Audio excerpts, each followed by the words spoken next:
for NHD schemes as well as our intergenerational mortgage facility.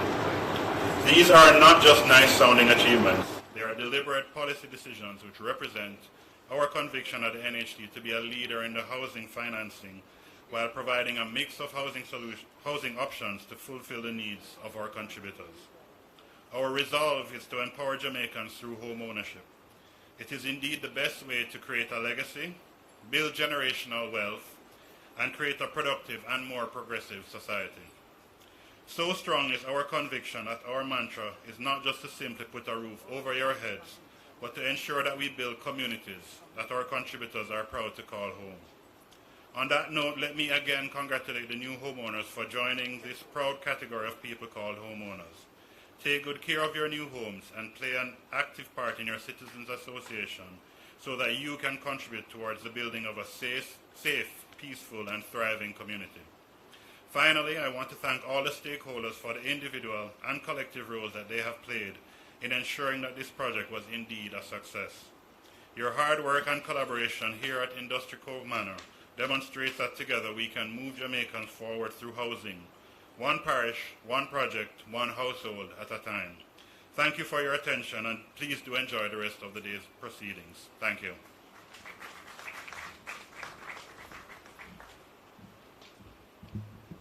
Thank you very much, Mr. Chana.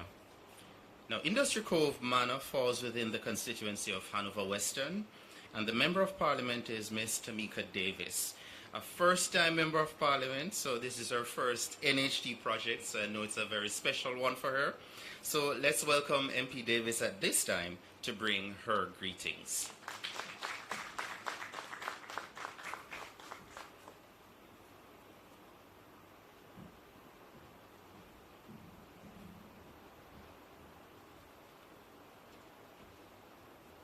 To the Most Honorable Prime Minister of Jamaica, Mr. Andrew Holness, Mr. Homer Davis, Minister of State in the Office of the Prime Minister, Mr. Lennox Chana, NHD Chairman, His Worship the Mayor, Mr. Sheridan Samuels, Ms. Sharon Beeput, Superintendent in charge of the Parish of Hanover, and all her other officers present, other political representatives, heads of agencies, first-time home owners, good afternoon to you all.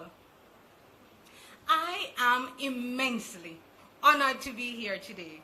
Earlier this afternoon, I was with the Prime Minister at the unveiling of the statue of our national hero, Sir Alexander Bustamante.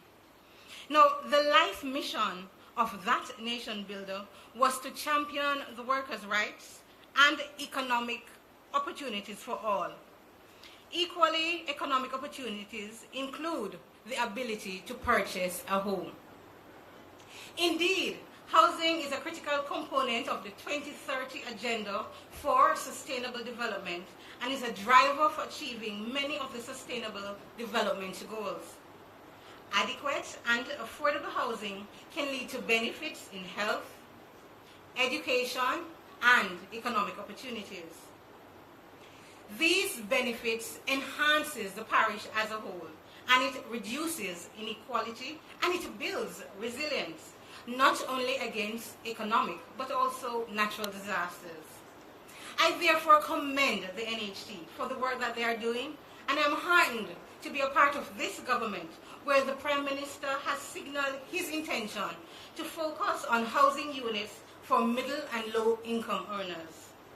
This bodes well for our development as a whole. To the new homeowners, I say congratulations, and I pray that God will bless your homes. I thank you. Thank you very much, Ms. Davis, for those perspectives and linking our history, what we're doing today, and the important role that will take, that will all have as it relates to development for the future. Thank you very much again. You heard them before the start of the ceremony, and I'm not sure if you were listening very carefully to them, but one of the songs they were playing had something to do with a shiny baby calling a man with a natty head daddy, and how that work. I'm not sure if they're going to do that number again, but they are back to thrill us with a bit more of the traditional songs that we've been enjoying this afternoon. Ladies and gentlemen, let's welcome once again the mighty Beaston Mentor Band.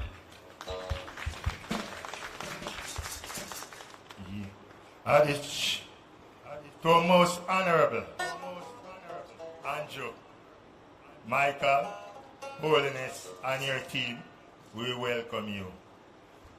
Especially you, sir. I had 2 songs for you. But I'm going to only do one. Seems as if you cannot manage more than one.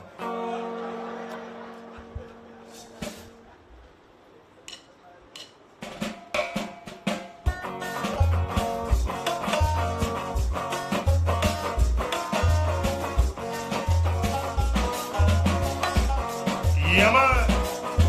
Dip them, Andrew, dip them in the healing stream. Dip them, Andrew, not too deep. Dip them to cure bad feelings. Me say dip them, Andrew, dip them in the healing stream. Dip them, Andrew, not too deep. Dip them to cure bad feelings.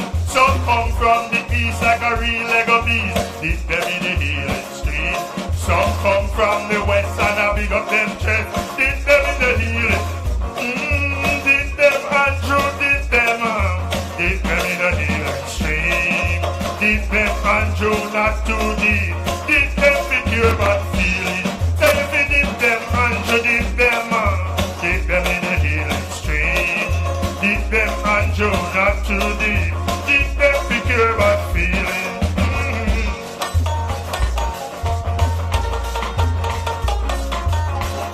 Yeah, man.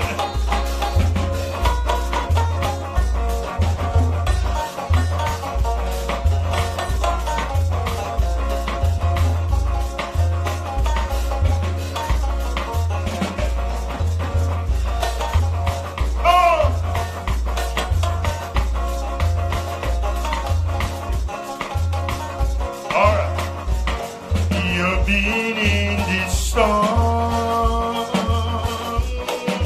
seems like forever. Night of confusion, I've been so long. Your ship lost anchor, and the storm got you drifting now. Hold on to Jesus. You're gonna ride out your storm.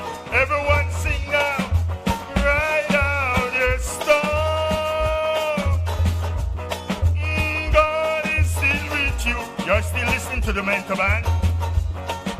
You may not feel it. You're not alone.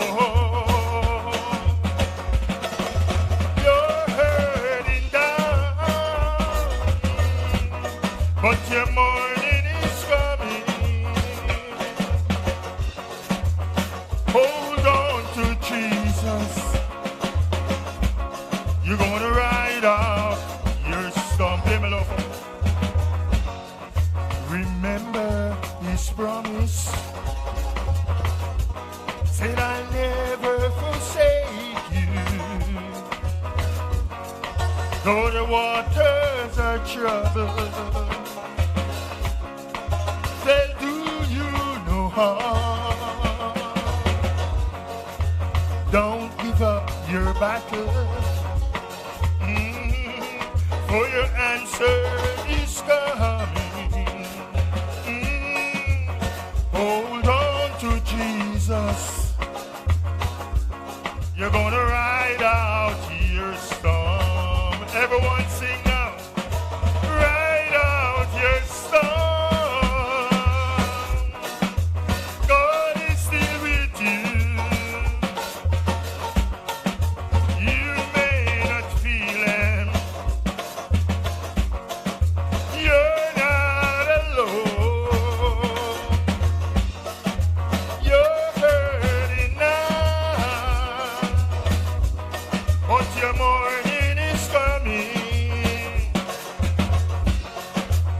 Hold on to Jesus. Write out your song.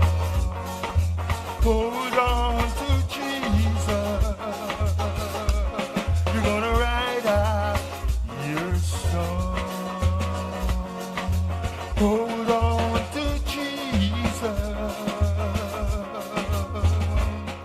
You're gonna write out your song. Thank you. So dip them, Andrew, dip them. But not too deep. But still dip them to cure vaccine. I'm not sure how that one works. You know, bad feeling. Oh, it says my ears now work. Dip them for cure bad feelings. You know, you look back at me lead singer and I was wondering why, if it's support you wanted, because I was like, is dare not sing you want me to go up here and sing. But ladies and gentlemen, once again, the mighty Beast and Mentor Band. Another round of applause for them, please. The NHT is an agency of the Office of the Prime Minister, which means we enviously get to have him for all our groundbreakings and handing over ceremonies as our keynote speaker. And I must say his track record is impeccable and consistent at these functions, as consistent as a 10.6 seconds 100-meter performance from Shelley and Fraser Price. That consistent is our Prime Minister and keynote speaker for this afternoon, the Most Honorable Andrew Holness. We now invite him, Prime Minister, to deliver your main address. Please make him welcome.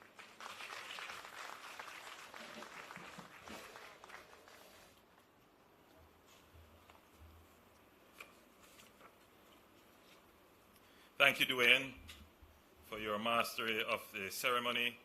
And let me also thank Pastor Jermaine McBean, where is Pastor McBean, for the invocation.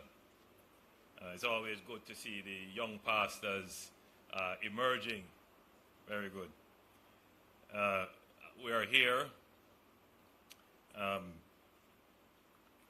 under the protection and the hospitality of the Member of Parliament, Mr. Mika Davis. I'm not seeing the Mayor is here as well. Mayor, His Worship Sheridan Samuels. We are here as well under his protection and hospitality. We were both together at a function earlier on where we unveiled a statue of our national hero, Sir Alexander Bustamante, at the Hanover Parish Library. And just in case you are wondering, it is an initiative of the Member of Parliament done in honor of the national hero who was born right here in this parish. There is no other national hero I'm aware of born in this parish. So it is in honor, it is done in the parish in honor of the national hero that was born in the parish, the Right Excellent Sir Alexander Bustamante. It was a lovely ceremony, and I encourage you all to visit the parish library to see the statue and the storyboards which accompany it. It makes a really good display and brings the connection between our current situation and our history. I encourage you all to go and visit. Let me acknowledge the work that is being done by the NHT. The chairman of the NHT, Mr. Lennox Channa, continues to do an excellent job in steering the Board of Governors, and I'm seeing here as well that we have other members of the board present, and our acting managing director,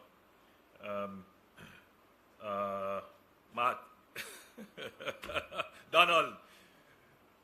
Martin is the director, but Martin is off. Right, so our ever-present and ever-faithful deputy managing director, who is acting in that position now, Mr. Donald Moore, is here with us as well. Let me acknowledge the executive staff of the NHT. I know it is a difficult job, and the NHT will come under serious criticisms from time to time. One of the things I'm happy about is that there is no criticism regarding the financial management of the NHT. Those are in the long gone history of the NHT. We have managed to ensure that the NHT remains a solvent, well-funded, well-run organization.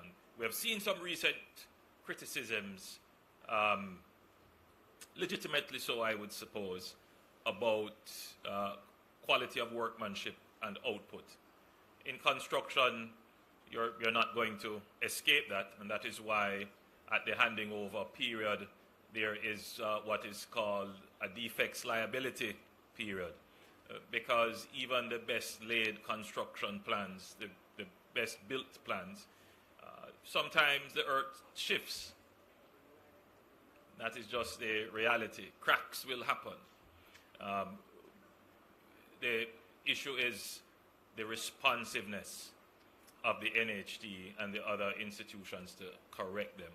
So we do note the complaints of some homeowners, and those are issues which we take very seriously.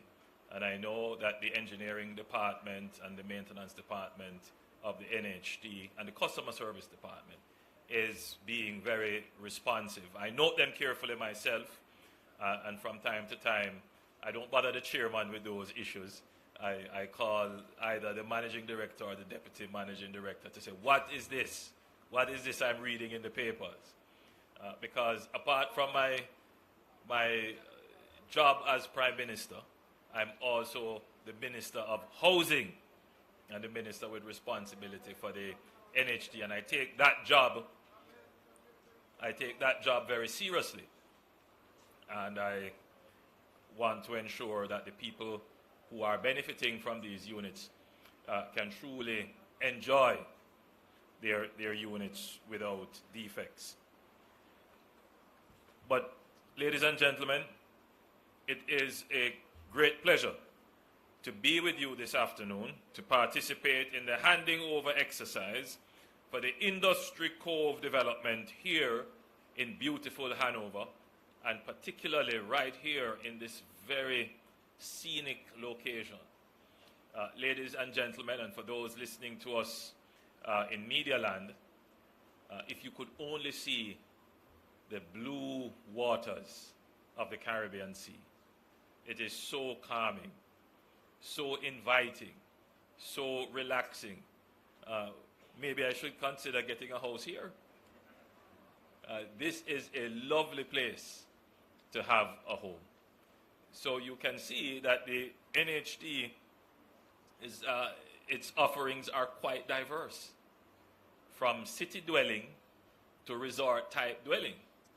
And the beneficiaries here, I'm sure, will enjoy the salubrious environment that they will gain with this house. Just to wake up in the morning and see that vista, very calming, very relaxing. I don't know how much more you pay on the house for that, if you pay anything for that at all. And I see the homeowners smiling in agreement.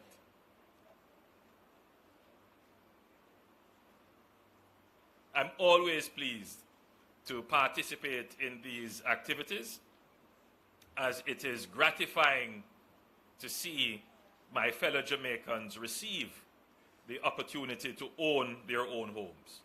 Owning a home is one of the most important investments that you will make in your life. And I'm very happy for you that you are being now afforded the opportunity to own a piece of Jamaica, which I'm sure will inure to your happiness. The Industry Cove development has 63 housing units comprising 23 detached two-bedroom and 40 two-bedroom townhouses.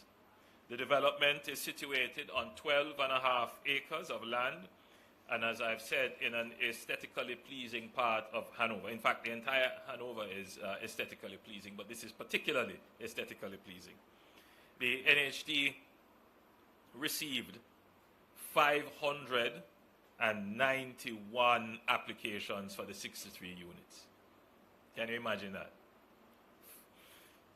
So, only 46 of the 63, however, were available to the 591, because, as is our practice, we have certain obligations where we reserve some units for public sector workers, for persons with disability, and from time to time we draft other orders for special groups within the society to ensure equity in the distribution of these houses. So this tells the story of housing demand in Jamaica. 591 applicants, and I'm expecting, Donald, that these are all pre-qualified. Most of them would be. In other words, they would pre-qualify for a mortgage, maybe not necessarily for a mortgage for this house, but they are the fact that they have applied shows that they have what is called effective demand. And they are competing for 46 units. Now, can you imagine the frustration for the 550 who did not get through? And how that frustration multiplies throughout the society. So recently I was pointing out that I had an interview on one of our popular TV stations, and upon completing the interview and exiting, one of the staff of the television station came up to me and said, "Prime Minister, I applied so many times, and I'm just not lucky enough." And that's what it has come down to for most Jamaicans. It's luck. It looks like Fred and Company business. It's something not right why I can't get through. And I want you to understand that we are not insensitive to that position. And we can well appreciate why people feel so frustrated sometimes about Jamaica, especially young people. You know, one young lady pointed out to me that, you know, she went to school with her friend. Both of them are on similar career paths. Friend migrates, and after working for 3 or 4 years, her friend is able to buy a house in Miami, and she's still struggling here, trying to get a house. And it just gives a sense of unfairness in the society. Not just an unfairness amongst Jamaicans, but a questioning as to why is it that we can't be like Miami? And it leads to a kind of disengagement. In fact, we have seen this disengagement over several generations of Jamaicans who just feel that I don't have anything in this country, may as well I look to leave. We have to be very careful not to allow that feeling to overtake the majority of Jamaicans. And housing, the access to a housing solution is such an important part of keeping our society engaged.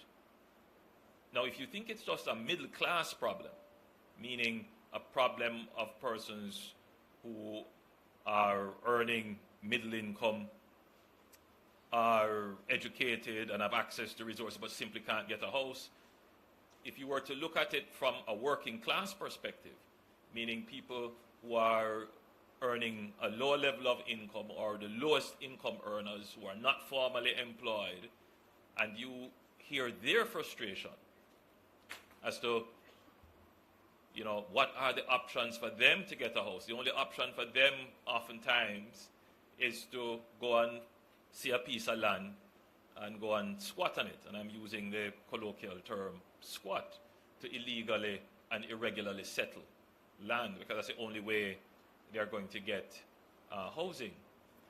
So I'm saying this to just share with the nation that the government understands these dynamics, and is very sympathetic.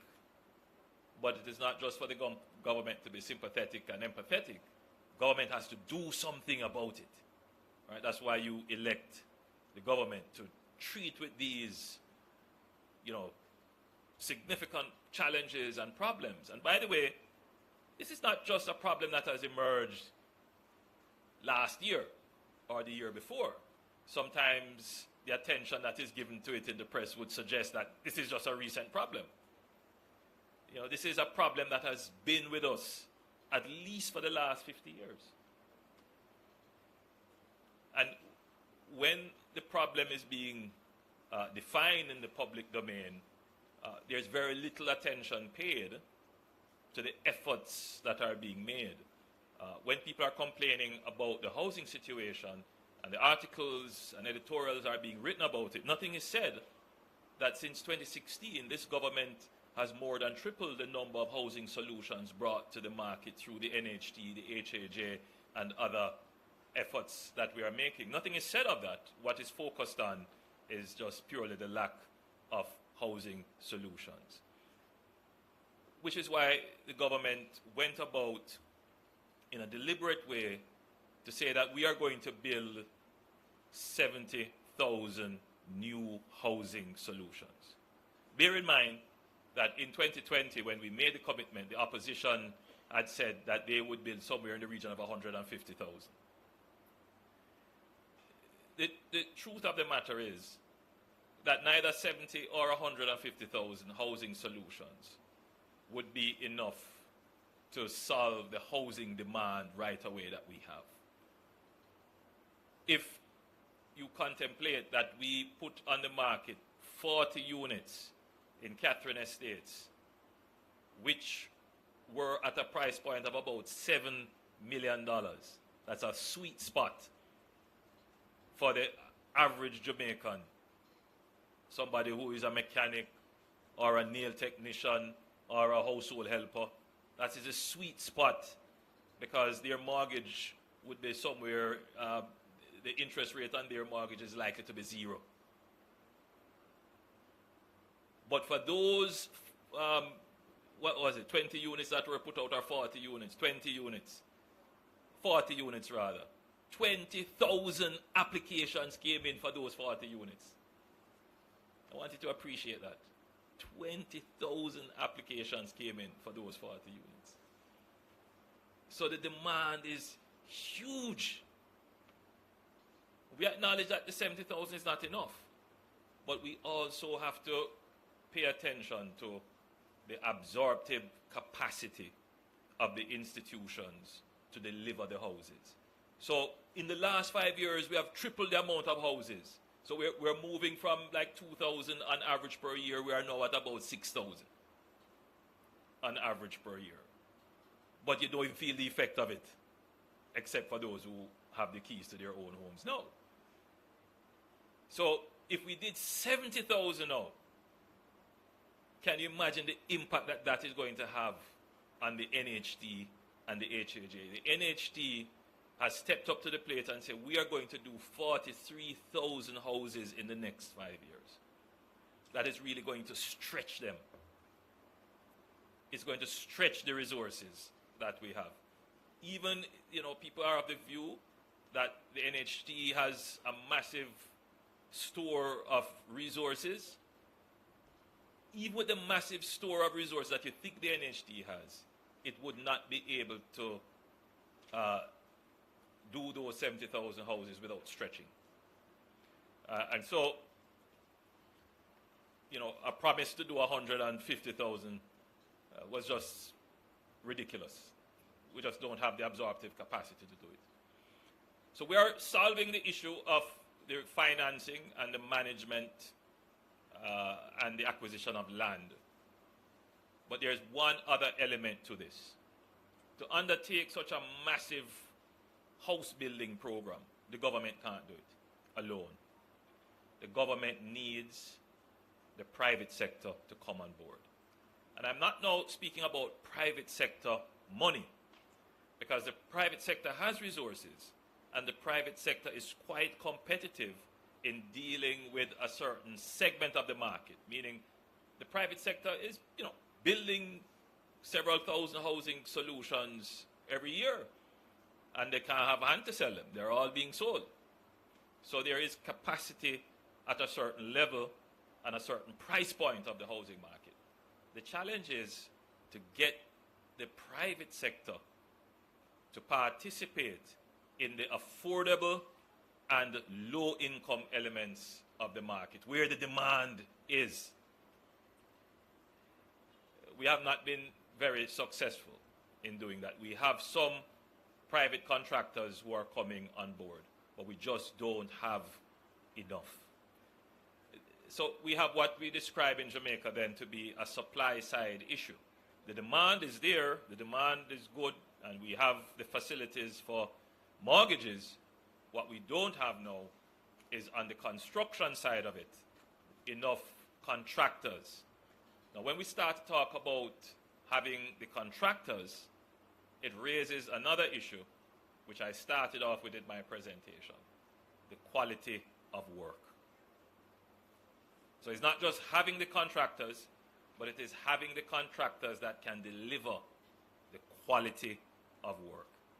So in doing this 70,000, there are many issues we have to resolve, and I think we have resolved most of them.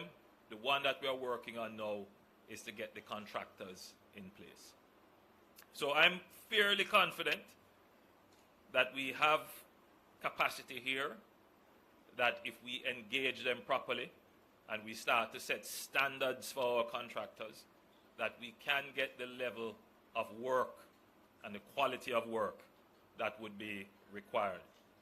So the government is contemplating how to regulate that sector to ensure that we get quality. And the regulation, when people hear regulations, immediately they think of another bureaucratic constraint being placed on an economic agent. But that's not always the case.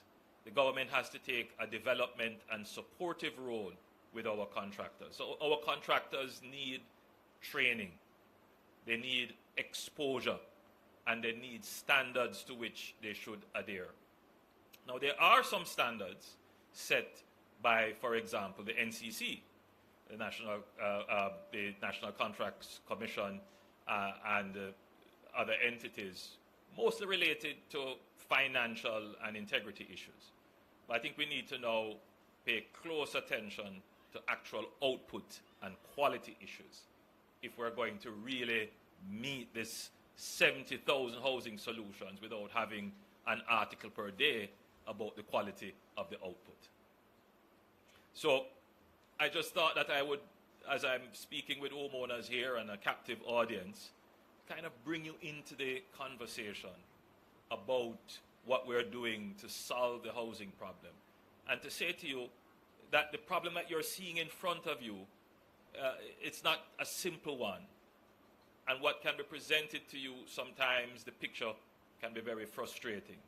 But I want you to appreciate that the government understands the complexity of the problem and is putting in place the measures to treat with it, so that the next time that I'm before an audience, I won't be just handing over 63 units. I could be doing 678 units, because in this parish of Hanover, the NHT has two projects going, one consisting of 1,100 housing solutions, and that I believe is in Winchester, of which 678 are complete. So when I come to hand over the next time, I will be handing over 10 times more units than I'm doing now. And then we have another project with 135 housing solutions, which I'm hoping will be ready by 2023.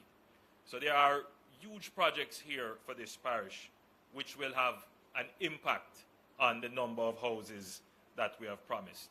Clearly, our schedule of completion would have been affected by the pandemic. But nonetheless, of the 70,000 we have committed 2 years ago, I'm confident that we are close to delivering about 10,000 before the year is out, between the NHT, the HAJ, the new social housing program, and other programs that the government is undertaking. So we are slowly whittling down the commitment, and we will, in a few months, announce a new program which will see a rapid increase in the number of solutions that can be brought to the public for purchase. So, with those few comments, I want to close on 2 points. The first point is that I want the homeowners here to participate in your community organization that is going to manage this property. We will be coming out shortly with the Gated Communities Act. It is in the final stage of drafting. Hopefully it will come to Cabinet soon, and that will give a little bit more control over communities like these.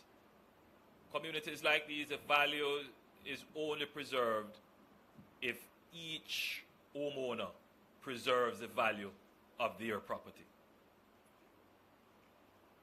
So I'm urging you, abide by the rules set by the community organization. You know, we know that there are situations where people will take trailers and park them up on the side of the road. We know there are situations where people will want to open a shop in the back of their yard. We know there are situations where people will want to open up a school. And there will be all kinds of claims about, you know, this is how I live, and fairness and equity, without any consideration or concern for the destruction of your neighbor's equity. So I know I don't need to say it to this group, but it has to be said nonetheless, that you should do everything to preserve the value of your investment. The last thing I would say to you is that earlier this week, we launched the National Census. And the National Census is a population and housing census. So we're not just counting numbers of persons, we are also counting the number and quality of housing. So I urge you to participate in the census. I know it is our want that somebody comes and knocks on your door at a particular time, and you shift the curtain and look and say, and don't answer. I urge you, please participate in the census. The census will give us important information on housing in particular, which will guide our policies going forward. Our census data would be about 10 years, 11 years old by now. So we don't have current information. So we are using anecdotal information about housing demand. For example, just looking at units put out versus application. So we make an estimate and extrapolate. But we really need to know what is the true quality of housing in Jamaica. You know, what has happened to our informal communities? Have they grown? Have the housing quality in the informal communities improved? Should the effort be on regularization or relocation? And we can get answers to those questions when we have the accurate data. So I use this opportunity, therefore, to appeal to all Jamaicans, especially those who are now homeowners, to participate in the National Census. So, ladies and gentlemen, it was a great pleasure to be with you. And as you know, I participate in all the handing over ceremonies because I have to combat the negative narrative that exists in the minds of Jamaicans that nothing is going on and nothing is being done. That could not be further from the truth. Much is happening and much is being done. God bless you and thank you.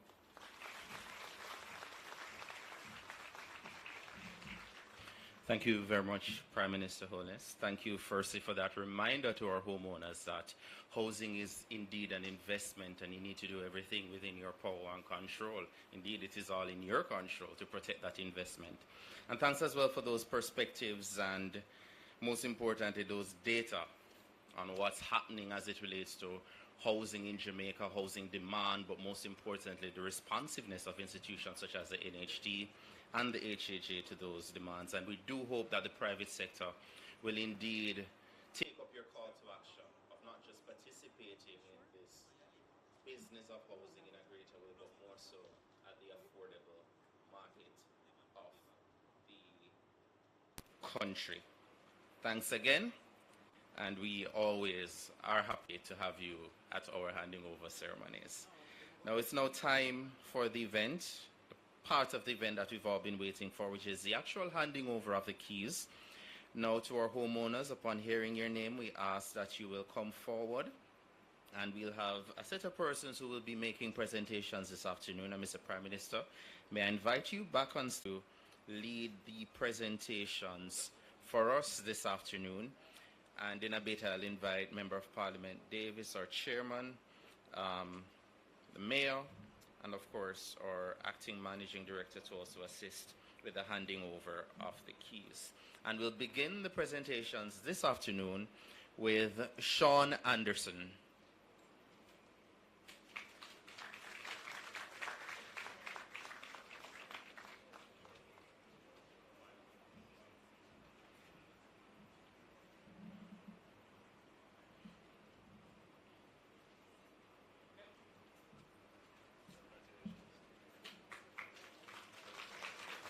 Chanel Baker.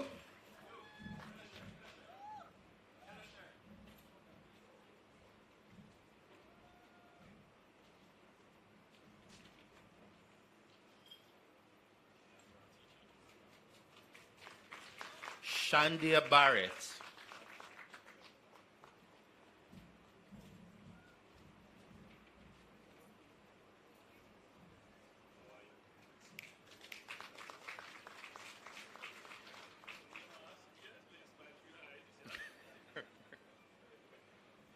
Rayon Blagrove and Michelle Williams.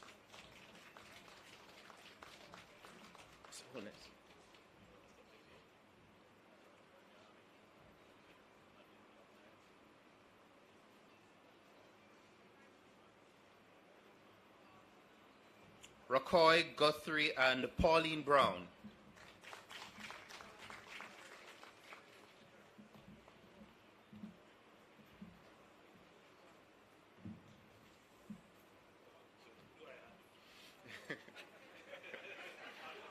The responsible one.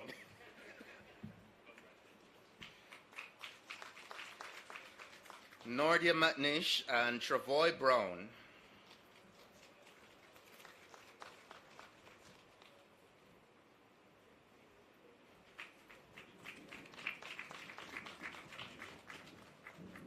Dane Brissett and Marcia Buchanan Brissett.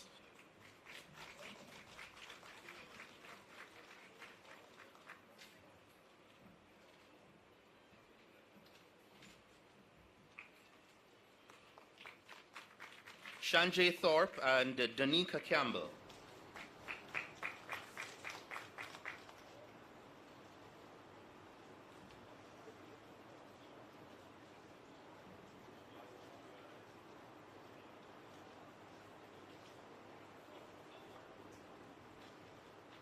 Ruth Ann Campbell.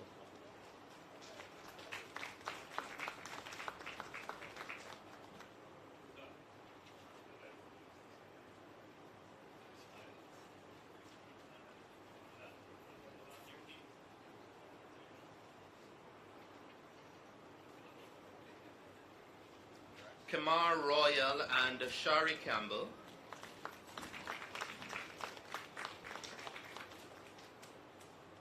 We'll move ahead to Ashanifi Clark.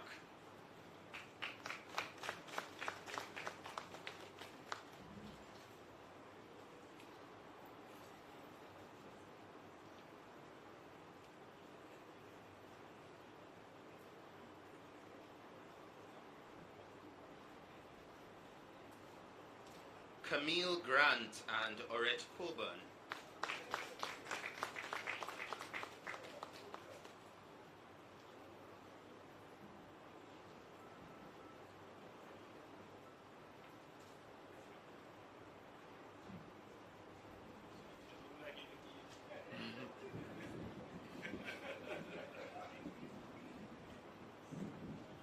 Kadian Daly.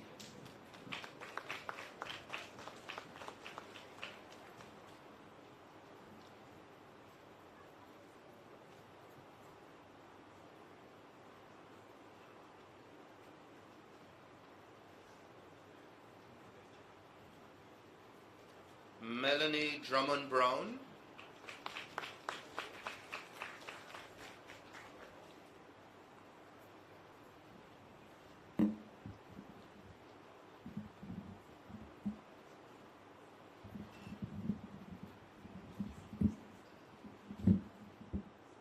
Ryan Francis.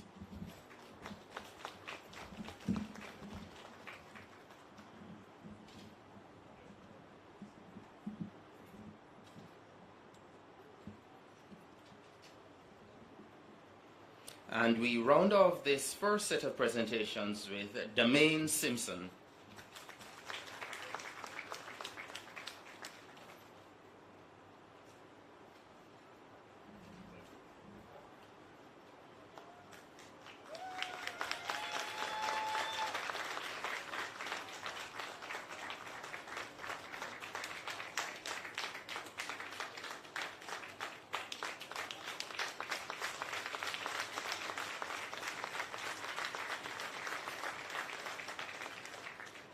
Thank you, Mrs. Simpson, and thank you very much, Prime Minister Holness.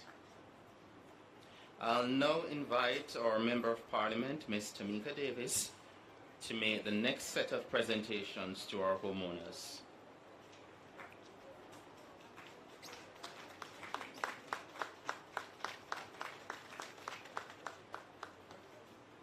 And we begin this set of presentations with Desmond Watson and Georgette Gillings.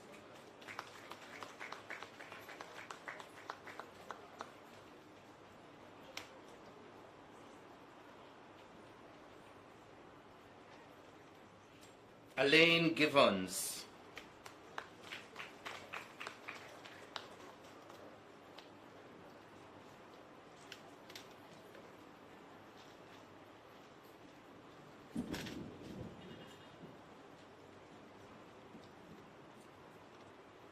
Tamara Gordon.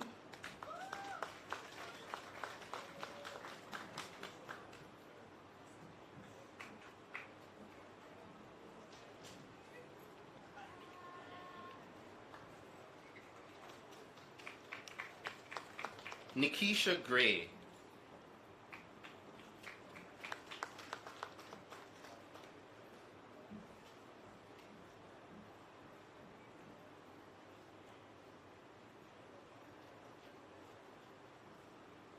Venice Otti and Paula Gregory.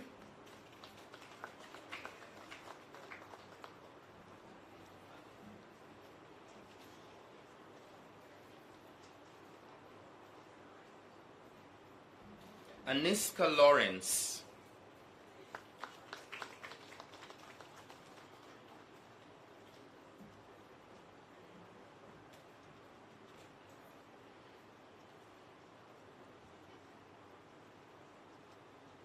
Lennox Lawrence.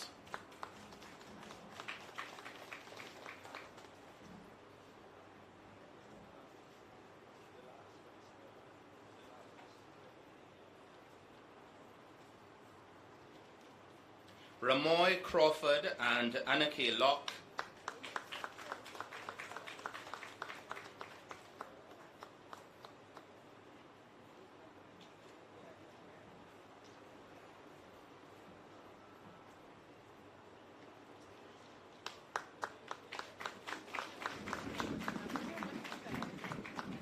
Renee Malcolm.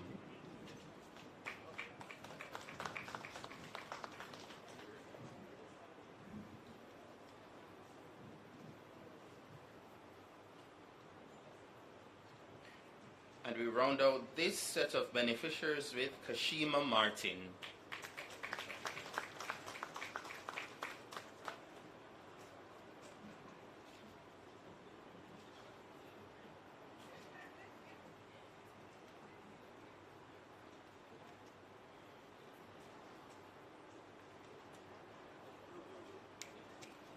Thank you very much, Miss Davis. And I'll now invite His Worship the Mayor, Councillor Sheridan Samuels, to assist with handing out the next set of keys to our beneficiaries. And we will begin this batch of beneficiaries with a presentation to Mr. Kagan Martin.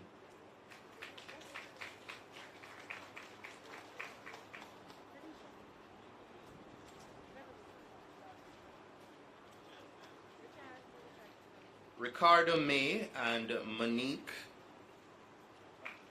Reed May.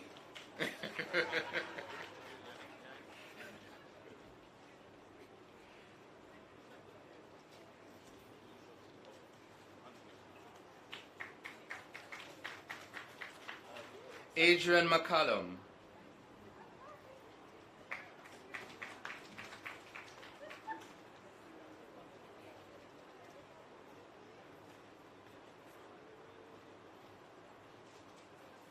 See, our next set of beneficiaries, make sure they got the attire right, they're lining up, they're holding hands, they're coming together if there's any uncertainty. Hillary Rochester McIntosh and Michael McIntosh.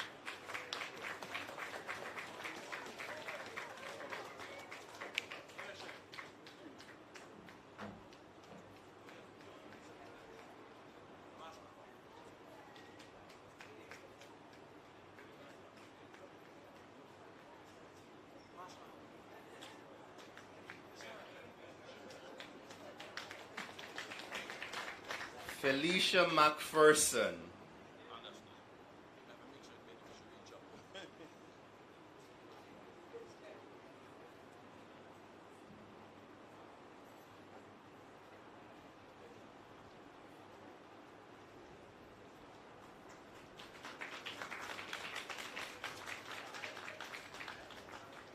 Beverly Morgan.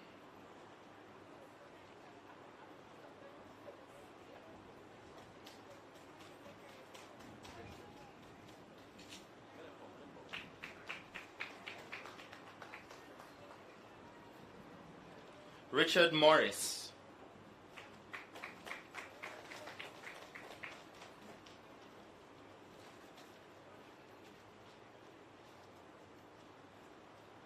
And we round out this set of beneficiaries with Brad Williams and Akila Paisley.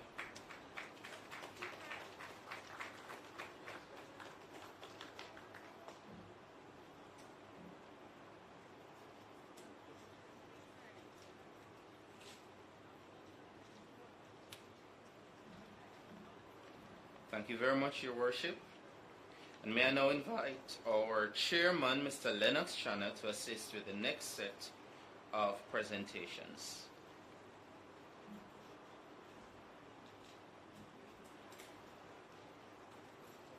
And let's welcome at this time Tashelle Phillips.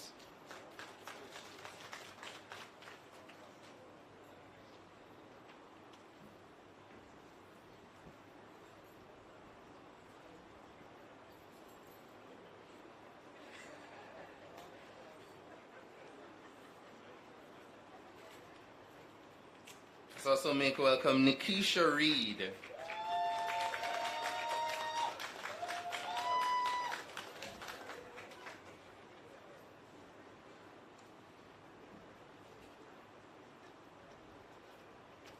Marlon Ricketts.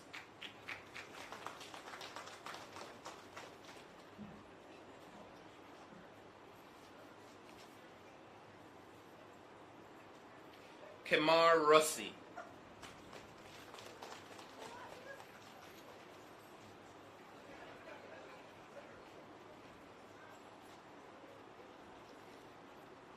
Kimoy Seavright.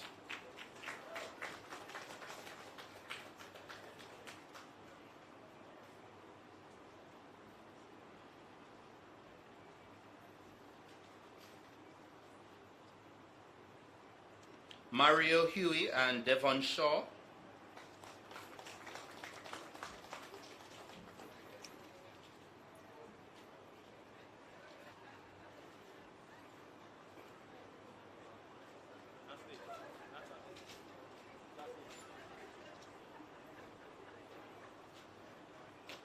And we round out this set of presentations with Devian Smith.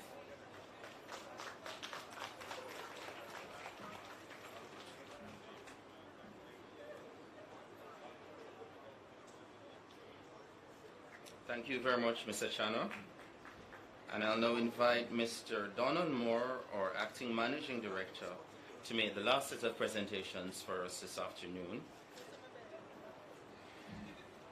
And we'll begin these presentations with Romaine Stephen and Abigail Stephen.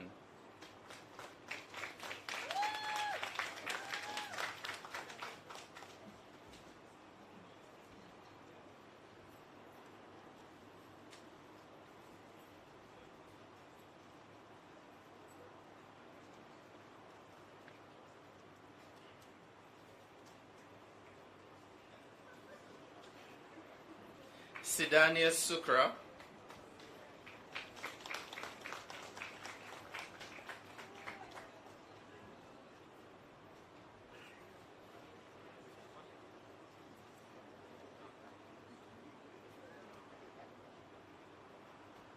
Tashane Todd.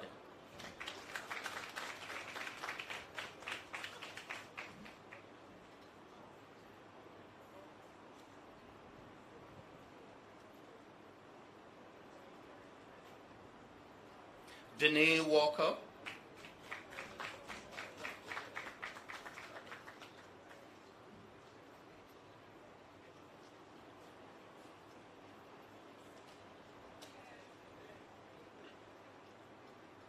Samantha Walters.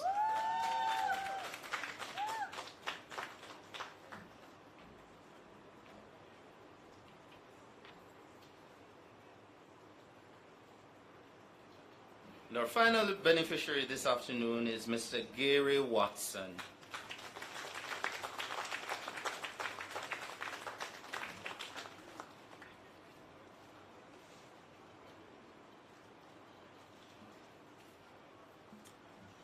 Thank you very much, Mr. Moore, and a big round of applause, ladies and gentlemen, for all our beneficiaries here at Industry Cove Manor.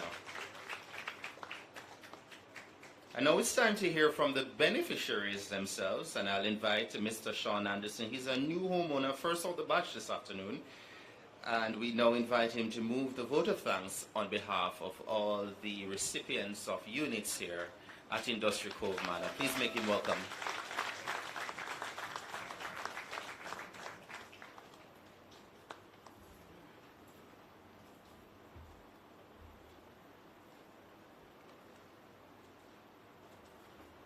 Most Honorable Andrew Holness, Prime Minister, Honorable Homer Davis, Minister of State, His Worship the Mayor, Sheridan Samuels, Councillor, Pastor Jerome McBean, Pastor of the Marchtown District of SDA Churches, Mr. Lennox Channer, Board Chairman and other members of the Board of Directors of the National Housing Trust, Mr. Donald Moore, Acting Manager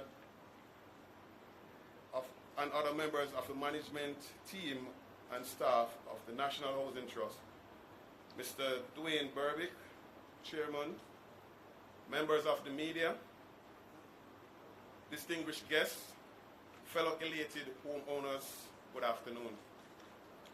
It is indeed a momentous occasion.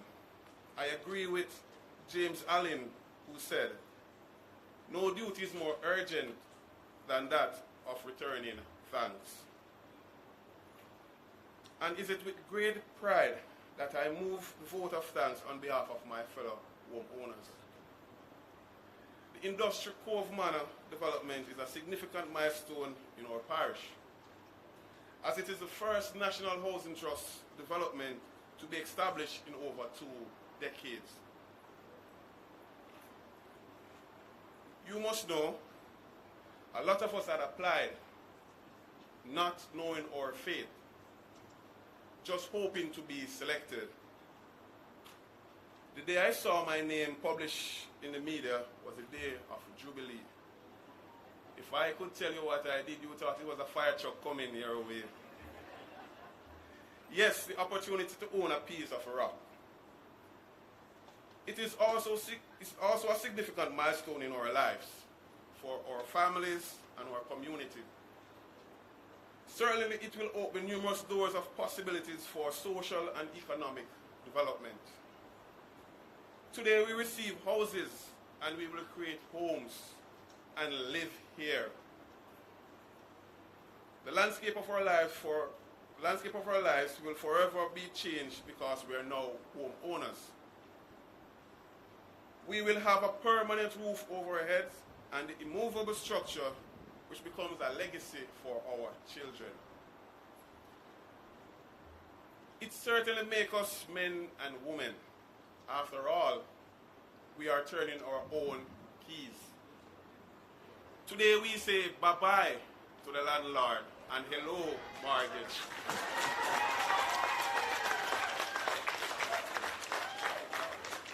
This would not have been possible if there were not for the NHT.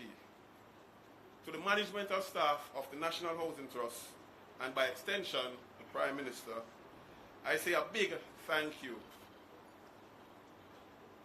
We must single out the staff of the Westmoreland region. Thanks for your care and concern and your professionalism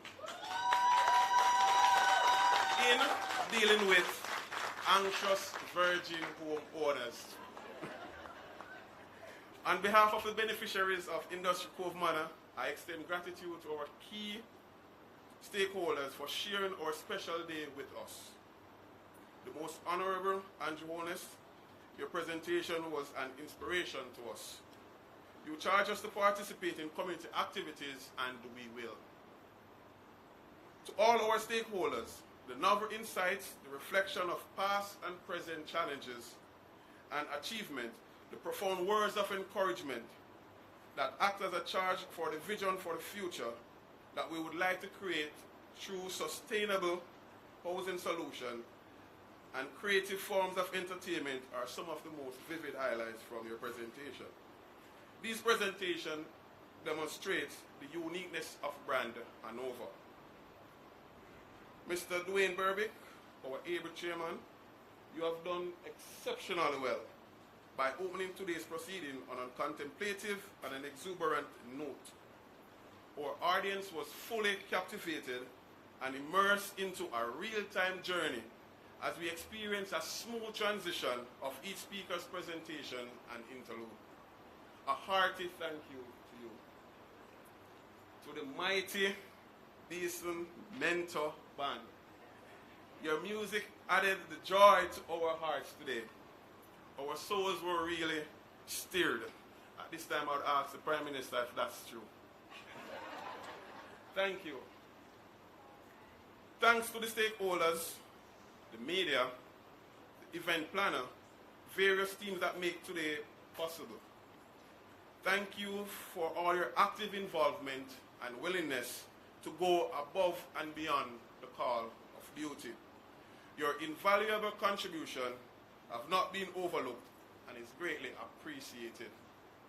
Finally, I want to thank our other distinguished guests and attendees. Without your support and participation, this event would have not been an immense success. We thank you all for making the handover ceremony at Industry Cove Manor a truly remarkable and memorable event in the history of the parish. I thank you.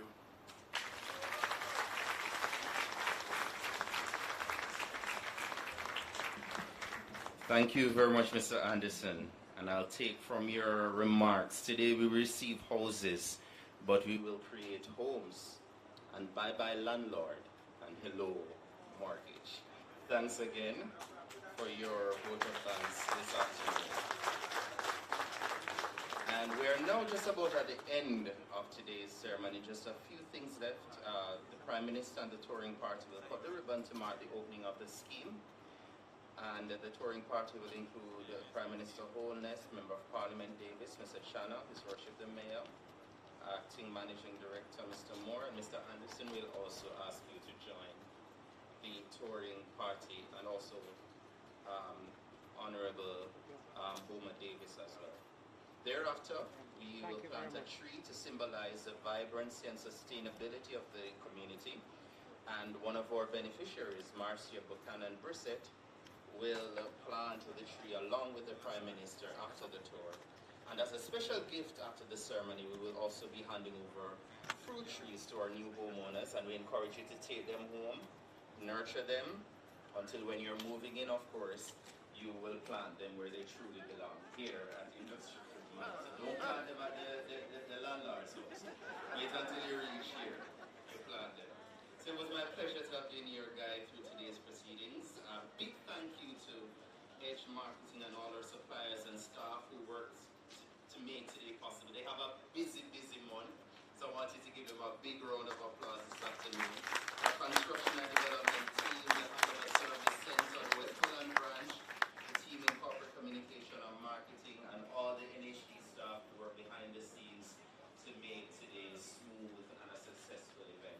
It was my pleasure to have been your guide. Until we meet again, keep well and stay safe, and I'll ask Mr. Moore to lead the touring party on the Tuesday morning where we will cut the ribbon, and beneficiaries will ask you to join us for a group photo afterwards.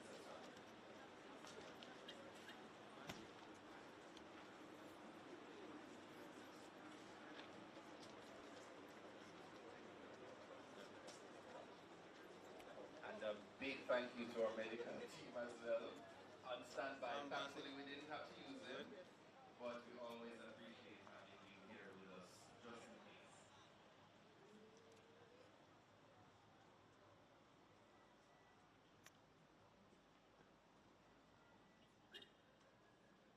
Everyone else who's not in the touring party, we have some light refreshments for you. We ask that you remain seated so we can easily distribute them. So just give us a couple minutes. No. Yo, ma? I'm gonna walk in the street. Yeah?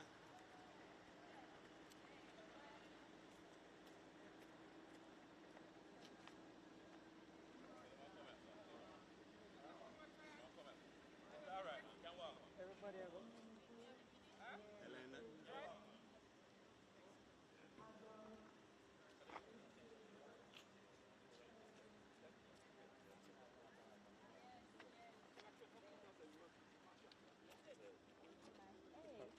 Big ass space, no? Big ass space. P, big ass space. Yo, man, you can go. No? Oh, yeah. Sorry.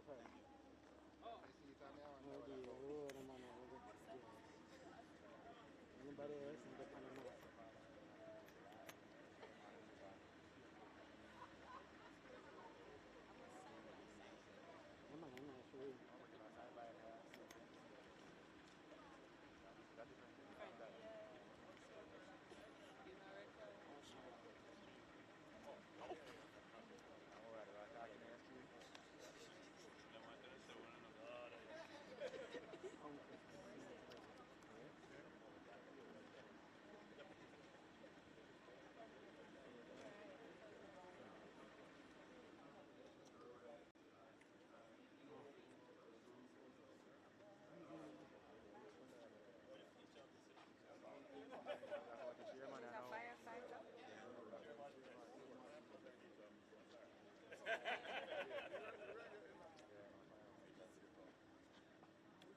Ready?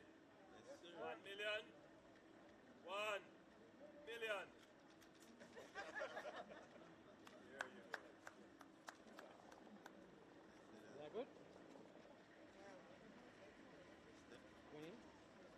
Allow a sir to go in from the other entrance. We can see it coming.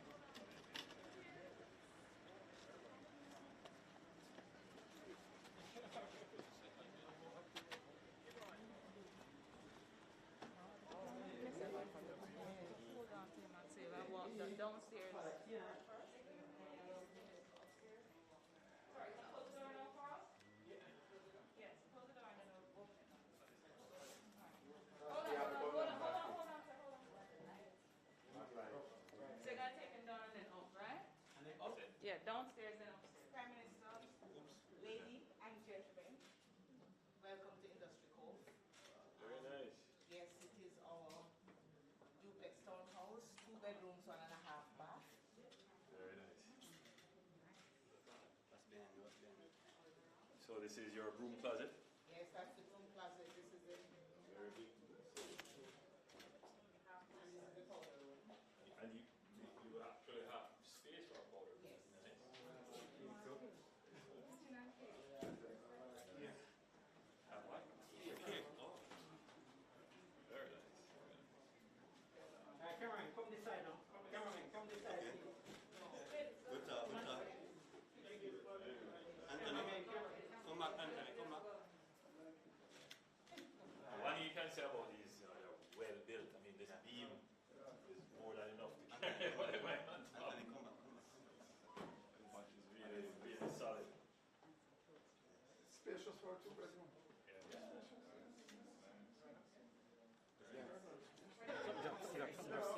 What's that? Something dropped on the ground. Something here from me? I don't think so. Well, come. No. Mine. I think it's his.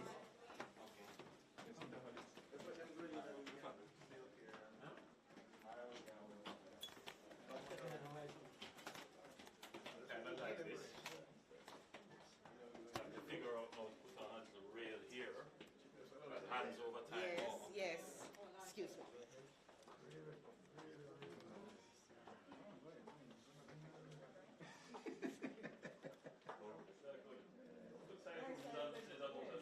Really?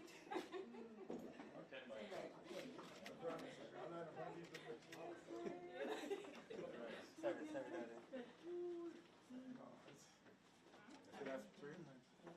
Nice size bathroom. Come again? Still streaming, yes. Sorry. Sorry, Stevie.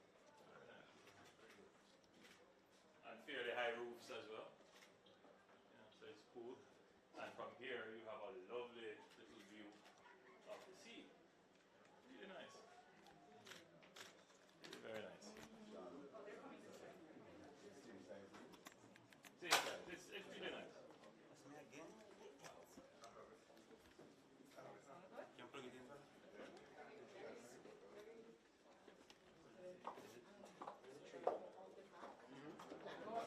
To plant the tree, to go out the back. Sorry, the trees being planted around the back. Plug him back to me. Okay.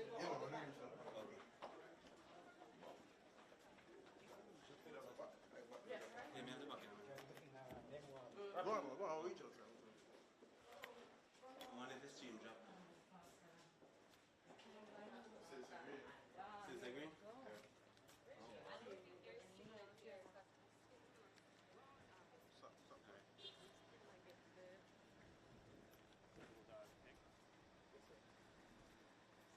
I'm back in. You there. Are they allowed to extend? I think they are, but because some units Anthony. they're okay. These are the ones inside can expand it out, but nobody else because you don't want to block the view. So these are the cars that get over. All right, so We're going to have to teach how to plant that tree. Sorry, Anthony. no, I'm going to allow you to plant. So I will throw in the dirt, the easier part. All right, so you want to just take it out of the pot? This is fairly easy. Richard, what's the number? The cars or the house? House is better. House is better. So, alright, so everybody is angled. You good, Richie? Yo, step back. So put up the water there. There's the water, you can just plant it like that. Now with the water. Then into the water. Just not see like that, you know, the bottle. It's coming? Hey man. Yeah, man, that's perfect. Okay.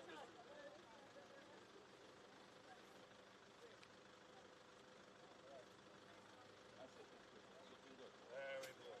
Come on the other side, Mr.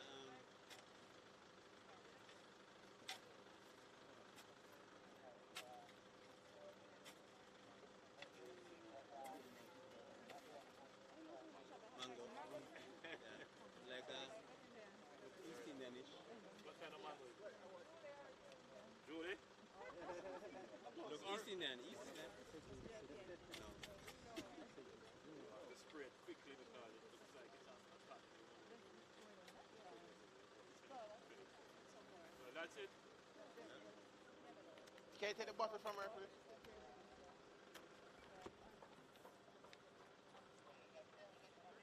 Very nice. Alright, Richard, we're doing the Right in front of the house.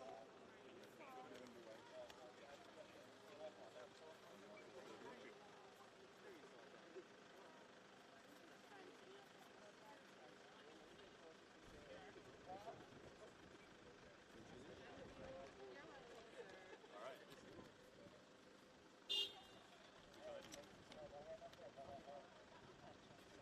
Oh, very nice. This is going to be so fantastic. I can't just send them to you this way.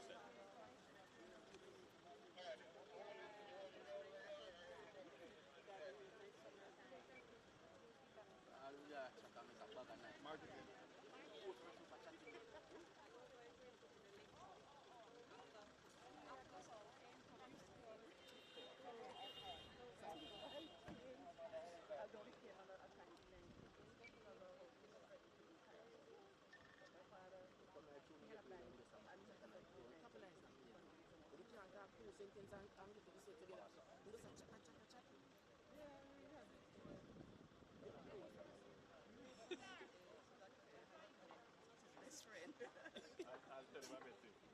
All right.